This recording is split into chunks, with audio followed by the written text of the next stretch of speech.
បងប្អូនណាខ្លះដែលមានលោកឪពុកអ្នកម្ដាយអ្នកមានកូនកំពុងតែឈឺសន្លាក់ចុករយឡើងអាស៊ីតឈឺឆ្អឹងឈឺឆ្អែងកញ្ញោដៃកញ្ញោជើងចង្កេះចង្កងឈឺខ្លាំងងើបពីកន្ទេលអត់រួចទេឈឺយូរឆ្នាំរ៉ាំរ៉ៃទៅពេទ្យអស់ច្រើនញ៉ាំថ្នាំអស់ច្រើននេះអត់ជារហូតដល់កូនចៅត្រូវឈប់សម្រាប់ពីការងារដើម្បីមកមើលថែគាត់ពីជាពិសេសខាតពេលវេលាខាតថវិកាជាពិសេសហើយយើងឈឺចិត្តស្អិតធូរដោយសារឃើញអ្នកមានកូនរបស់យើងឈឺចុកចាប់បងអាចសាកទិញជាមួយនឹងថ្នាំសន្លាក់សញ្ញាហង្សនេះជូនពួកគាត់ប្រើបានអ៊ំពុំមីងបានឃើញនៅក្នុងវីដេអូនេះស្រាប់អ៊ំស្រីបានប្រើជាមួយនឹងថ្នាំសន្លាក់សញ្ញាហង្សនេះចំនួន1ដបឃើញថាធូរស្បែកបានច្រើនមែនតើហ្មងអត់មែនឆ្ប៉ុនភ្នែកទេណាបងមើលតែទឹកមុខឲ្យអ្នកជំងឺជាមួយនឹងអ្នកជាគឺមើលមកដឹងហ្មងធ្លាប់តែគេនៅលើកន្ទេលចង់ទៅណាមកណាត្រូវកូនចៅគ្រាយកឡើងធ្ងរយ៉ាស់យយមិនស្រួលទេឥឡូវនេះបាយជាងើបមកពិសាបាយធ្វើលំហាត់ប្រាណបានខ្លួនឯងនេះគ្រាន់តែវីដេអូមួយក្នុងចំណោម feedback របស់អតិថិជនរាប់ម៉ឺនរាប់ពាន់នាក់គាត់ប្រើឲ្យបានផលប៉ត់គាត់ឆាតមកអរគុណហើយគាត់ថតជារូបថតជាវីដេអូដើម្បីផ្ញើយកមកឲ្យផ្សព្វផ្សាយចែកជូនដល់អង្គភូមិដែលមានបញ្ហាឈឺសន្លាក់ដូចគាត់ថ្ងៃនេះនឹងខ្ញុំមានទំនុកចិត្តខ្ពស់ក្នុងការផ្សព្វផ្សាយជាមួយនឹងផលិតផលនេះមែនតើដោយសារតែភ្ញៀវគឺប្រើទៅបានផលគ្រប់គ្នាបងមើលទៅរូបថតអតិថិជនខ្ញុំទៅបានហើយទោះថាបើសិនជាផលិតផលនេះអត់មានគុណភាពទេតើអតិថិជនខ្ញុំគាត់វិចផលិតផលនឹងតាមគ្រប់ប្រទេសអត់គេងធ្លាក់ខ្នើយបាក់ឡានយូរម៉ោងឈឺឆ្អឹងឈឺចង្កេះ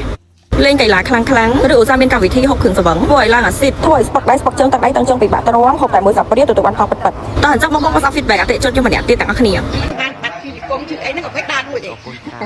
បានឆ្នាំហ្នឹងឯណាពូបានច្រើនណែហ្នឹងចង្កេះហ្នឹងឡប់តែឈឺឥឡូវអន់ឈឺច្រើនអន់ប្រហែលជា70%ហើយជើងក៏ចឹងដែរជើងប្រហែលជា80%អន់ឈឺហ្មងណា